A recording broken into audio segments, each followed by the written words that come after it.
I know that you've had some struggles with some hand problems with the oboe. Do you want to describe your journey? Yeah, so I had chronic pain for about 7 years, and definitely playing oboe and having that repetitive motion, playing for many, many hours a day definitely contributed to it, but it was also, I was starting to have pain pretty much 24/7. And I did a lot of different things in my journey for better health. I've seen occupational therapists and physical therapists, as well as orthopedics people, and I received cortisone injections. I did lots of different exercises and techniques. And in August, I started taking duloxetine, and since then it's had like a 95% decrease of my pain. So it's almost completely gone, and that's... Where do you get your pain? My pain is in my right wrist primarily. So like right in the first. Okay. And you mentioned a joint. Yeah, and I think it might be also like in the CMC joint. Great. Yep. And you also mentioned that the steroid injections, was that to that joint area? Yeah, it was right in my tendon, like the de Quervain's area. And for me, that was not a successful treatment, and I think it aggravated my pain feelings more. My understanding is that you have a slightly awkward position that's required to hold and play the oboe. Can you demonstrate that? I'm going to ask, your right hand, your left hand hasn't been a problem for you? No. Do you bear much weight with your left hand at all? Your left thumb has to move between like the kind of resting here and then going into the octave piece. That little handle that you have, is that self-made or does that come with the oboe? That was made by Dr. Cizek. Yeah, sure. So most don't have that. No, most have something more like on this one. Well, so this oboe has just the bare metal and cork thumb rest, which I find terribly uncomfortable. Yeah. Right. And so and we'll talk a little later about some different ways that even people out there can use to alleviate pain, but also try to maybe even open the hand, have something more comfortable. And Lauren and I have experimented with even the idea of, well, can we try playing without the thumb at all? Because there are pegs, there are X straps that allow you to do that. And so we've tried a lot of different ways to try to find where can we alleviate those challenges. For Lauren, in the unique challenges she has, that even those aspects, it's just any stress seems to be challenging. But there's a lot of really neat things that even open your hand up. The Kunibera thumb rest, there are like mountings. So there's a lot of different exciting ways, and I think all of them are wonderful. But it's just having something that works and is very practical and easy to... Ernie, there are some words like de Quervain's. De Quervain's, do you want to describe a little bit what Lauren was talking about? We can talk anatomy a little bit. Yeah. And you have some props there. Lauren, looking at your positioning, your right thumb bears a lot of stresses. The positioning that you have it in, where the thumb is what we call abducted, meaning away from the midline, to do that motion is very complex. It particularly involves the two muscles that abduct and extend the thumb. There aren't any muscles in the hand, per se. There are some smaller muscles in between the small little bones in the hand, but any of the motion that occurs within the hand is based on muscles that are in the forearm. A muscle then turns into a tendon, which is sort of a rope-like material, which you'll use. But remember, it's biological. It has cells, it's living, it's growing, it can get injured, it can repair. Let's just sort of think of tendons as a rope. The muscle turns into a rope. The rope then continues in a very specific ways throughout the hand, and the tip of the rope attaches to the bone. So, muscle, tendons are attached to the bone. But here's the tip of the tendon attached to the tip of the bone, at the tip of the finger. When the muscle pulls the tendon, it's going to bend the fingers, okay? Now, why doesn't the tendon bowstring like that? The reason it doesn't is throughout the path of each of the tendons, there is a sheath. Sorry, I just found this morning. And all of the tendons go through various sheaths along the path. A small sheath here, small one here, small one here, and so forth.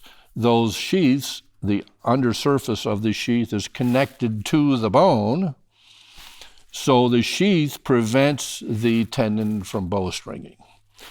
Now, a lot of motion occurs between the tendon and the sheath, and our biology is such that the inner surface of the sheath is lubricated to some degree with a combination of fluid and almost like oil and grease sort of mixed together is one good way to think about it, to allow for all this motion to occur. As we make a fist, the long tendons have an excursion of between 5 or 6 centimeters. That's quite a viable and lively biological process, allowing for the tendons to slide through the sheaths. With the thumb abducted and extended, the one major sheath is right here. And as that can be repetitively moved, and if the tendon goes through the sheath and there's a bit of an angle to it, what has to happen as that begins to move, the tendon starts to get a little bit irritated. And the tendon can, in extreme circumstances, begin to fray, as this frayed as I cut it here this morning. And that has to undergo a healing process, of which luckily most of the time biology is able to heal quite well. But the tendons are not a very well blood supplied part of the body, as opposed to muscles and the liver and the pancreas and other things. So it takes a little time sometimes for all of the healing cells to come to work, so to speak. But that's basically what tendinitis is. Inflammation of the tendon along this path, or tenosynovitis, is inflammation in the inside of the sheath. Is that anatomically? So Decquervains, some Frenchman, I'm guessing, maybe not, but I'm going to go out on a limb and say Decquervains was a Frenchman, and who knows whens, was the first one to kind of describe this phenomenon, specifically where the tendon sheath right here at the wrist, where the two major tendons that abduct and extend the thumb become problematic. And that has been termed Decquervains tenosynovitis. And that is what you had, Lauren, is that right? I'm not sure. Yes. Well, Yes. That's what you had. now- Yep. You're right, not quite sure. And there are certain physical tests that can be done to try to help with that diagnosis, but oftentimes it's multifactorial. We've just been talking about tendons and tendon sheaths.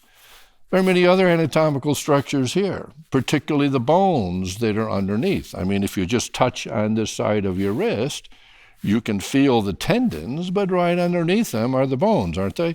If you extend your hand, these are the tendons, the little ribs that you feel on the back. But to provide structural stability to the extremity, we need structure.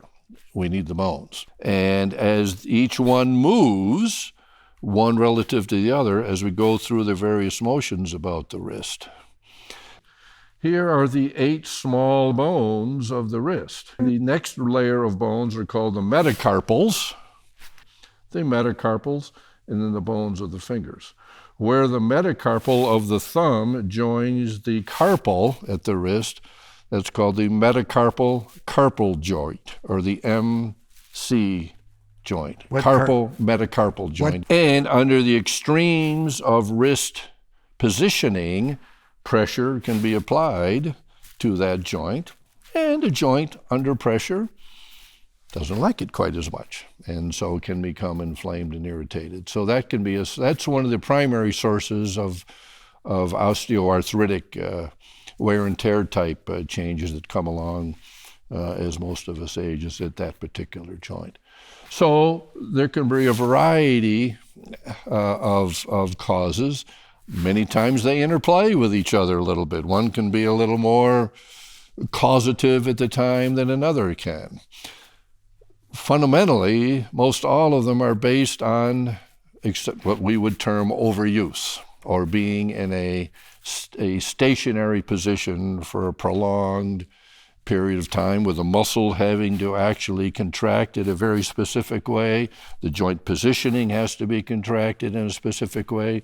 There's a lot of sensory information coming up to the brain, telling the brain what the next thing it needs to do at a micro speeds.